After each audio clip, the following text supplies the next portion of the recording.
Hello friends, this is Ravi Parmar और MR help education support के आज की वीडियो में मैं आपका स्वागत करता हूं। दोस्तों, आज की वीडियो में हम डिस्कस करेंगे कि अगर आप इनकम टैक्स रिटर्न फाइल करते हो तो उसमें से कुछ डिडक्शन है वो आप चैप्टर 6A के अकॉर्डिंग क्लेम कर सकते हो। तो वो कौन से डिडक्शन है और उसे कैसे क्लेम करेंगे, क्या उसका क्राइटेरिया रहेगा, वो सारी चीज़ आज की वीडियो में हम समझेंगे। तो पहला जो हमारा सेक्शन है वो है 80C।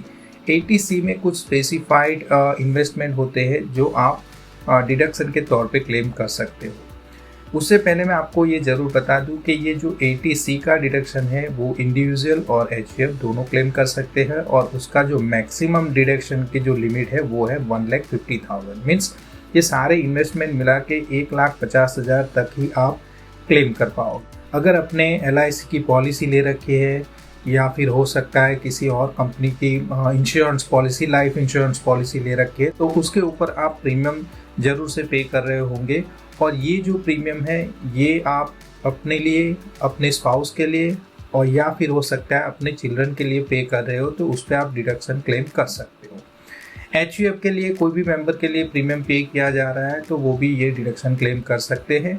यहाँ पे 3 रूल है जिनमें बताया गया है कि अगर पॉलिसी 1/4/2012 से पहले इश्यू हो गई है तो वो केस में आपने जो भी प्रीमियम पे किया है वो या 20% of sum assured of your policy, आपकी पॉलिसी की जो वैल्यू होगी उसका 20% या प्रीमियम जो पे किया होगा, दोनों में से जो कम होगा वो आप क्लेम कर पाओगे। दूसरा रूल है उसके अकॉर्डिंग 1/4/2012 के बाद अगर पॉलिसी इश्यू हुई है आपकी तो वो केस में आपकी जो भी पॉलिसी वैल्यू होगी उसका 10% या फिर आपने जो प्रीमियम पे किया है, दोनों में से जो कम होगा वो आप क्लेम कर पाओगे।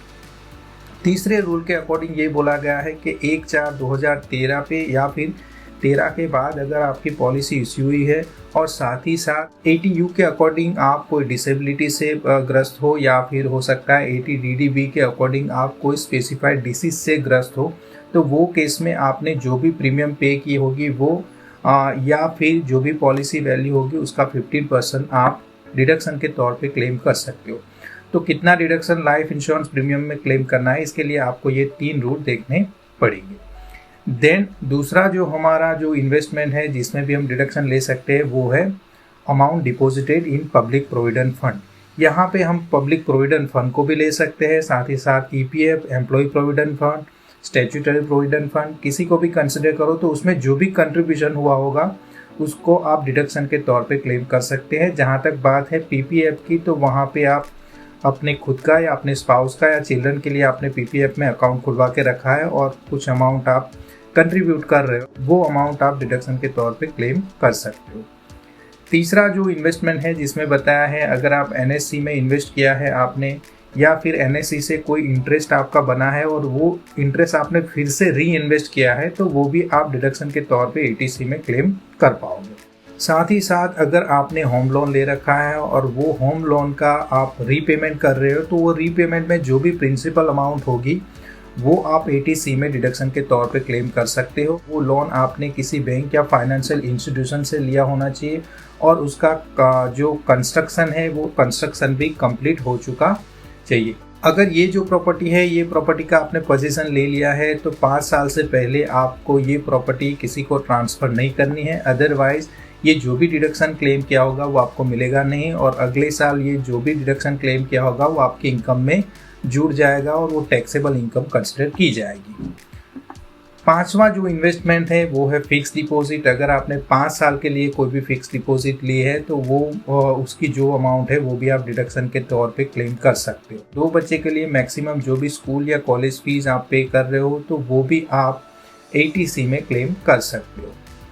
इक्विटी लिंक सेविंग स्कीम, अगर आपने इक्विटी लिंक सेविंग स्कीम जो हम बोलते हैं कि 3 साल के लिए उसका लॉक इन पीरियड रहता है तो उसके अंतर्गत आपने इन्वेस्टमेंट करके रखा हुआ है तो वो भी इन्वेस्टमेंट आप 80C में क्लेम कर सकते हो। नाबार्ड के नोटिफाइड बॉन्ड्स में अगर इन्वेस्टमेंट करके रखा हुआ है और वहाँ पे जो भी डिपॉजिट किया है वो भी क्लेम कर पाओगे। सीनियर सिटीजन सेविंग स्कीम में भी आपने इन्वेस्टमेंट करके रखा हुआ है तो वो भी आप डिडक्शन क्लेम कर सकते हो। अगर आपने यूनिट लिंक इंश्योरेंस प्लान ले रखा है तो उसमें भी आप जो भी कंट्रीब्यूशन दे रहे हो वो भी आप 80C में डिडक्शन क्लेम कर सकते हो। साथ ही साथ सुकन्या समृद्धि योजना जो होती है, जो 10 साल से छोटी बच्चियाँ होती है उनके लिए ये एक एक तरह का इन्वेस्टमेंट रहता है। तो इसमें अगर आप इन्वेस्टमेंट करते हो तो ये भी आप ATC में डिडक्शन क्लेम कर पाओगे।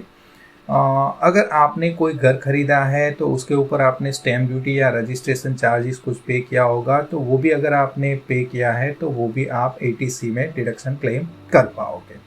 ATCCC actually part of ATC, ये ATC का ही पार्ट है। 1.5 लाख की जो लिमिट है उसमें ATCCC को भी कंसिडर करना है। और वो क्या होता है, वो होता है contribution to pension fund of LIC और एनी अदर इंश्योरेंस कंपनी। कोई भी इंश्योरेंस कंपनी है जिसका आपने कोई पेंशन फंड अगर अवेल किया है तो उसके ऊपर जो भी कंट्रीब्यूशन आप कर रहे हो उसके ऊपर आप ATCCC में डिडक्शन क्लेम कर सकते हो। और ये ओनली फॉर इंडिविजुअल है, इसमें HUF क्लेम नहीं कर पाएगा। ATCCD की जो डिडक्शन है वो है सेंट्रल गवर्नमेंट की कोई पेंशन स्कीम है या फिर स्टेट गवर्नमेंट की कोई पेंशन स्कीम है, या हो सकता है नेशनल पेंशन स्कीम भी जिसे बोलते हैं, न्यू पेंशन स्कीम या फिर अटल पेंशन योजना, कई सारे नाम दिए गए हैं। तो ये सारे जो स्कीम है इसमें अगर आप कंट्रीब्यूशन करते हो तो आप ATCCD के अकॉर्डिंग इसमें डिडक्शन क्लेम कर पाओगे। कितना डिडक्शन क्लेम कर पाओगे देखते हैं। पहले तो ये ओनली इंडिविजुअल के लिए एप्लीकेबल होगा, अगर आप इंडिविजुअल हो तो ये क्लेम कर पाओगे। देन इसमें भी 2 पार्ट है, ATCCD1 एंड ATCCD2। ATCCD1 किन के लिए है कि जो सैलरी पर्सन है, सैलरी बोले तो basic salary plus DNS allowance और भी कुछ जुड़ सकता है, तो उसका 10% जो भी होगा या फिर उन्होंने जो कंट्रीब्यूशन किया होगा वो दोनों में से जो भी लो वैल्यू होगी वो इसमें क्लेम कर पाएंगे। कहाँ पे, ATCCD1 में। अगर आप सैलरीड पर्सन नहीं हो और इंडिविजुअल हो और आपने NPS का अकाउंट खोल के रखा हुआ है तो आपका जो भी मीन्स ग्रॉस टोटल इनकम बनेगी उसका 20%, या फिर आपने जो कंट्रीब्यूशन किया होगा वो दोनों में से जो भी कम वैल्यू होगी वो आप डिडक्शन के तौर पे ATCCD1 में क्लेम कर पाओगे।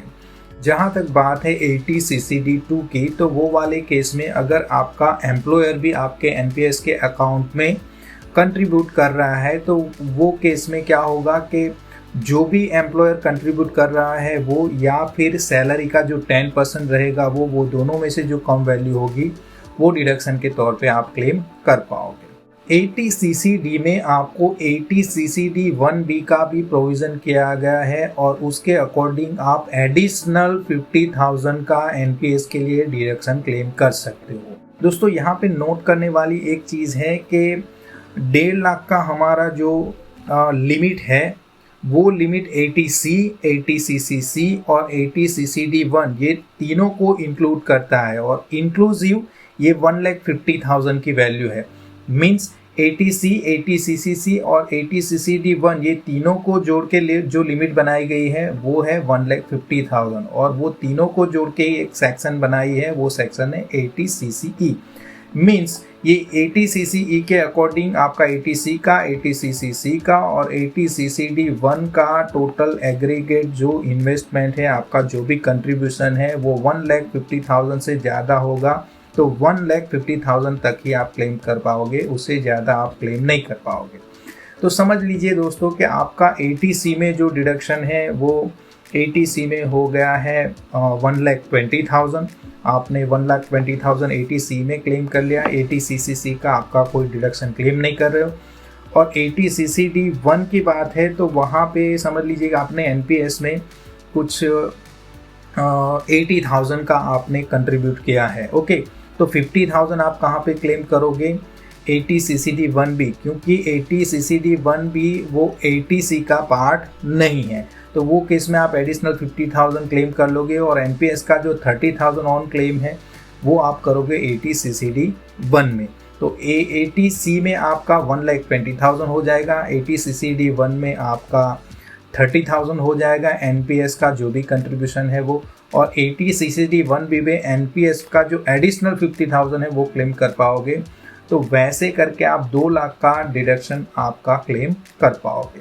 तो दोस्तों ये थी वीडियो ATC, ATCCC और ATCCD1, CCD2 और CCD1B के रिगार्डिंग। आगे वाले वीडियो में हम इनकम टैक्स के और भी जो चैप्टर 6 के अकॉर्डिंग जो डिडक्शन है उसके बारे में भी बात करेंगे। तो यहीं पे हम अपनी वीडियो एंड करते हैं। I am Ravi Parmar signing off. Thank you very much.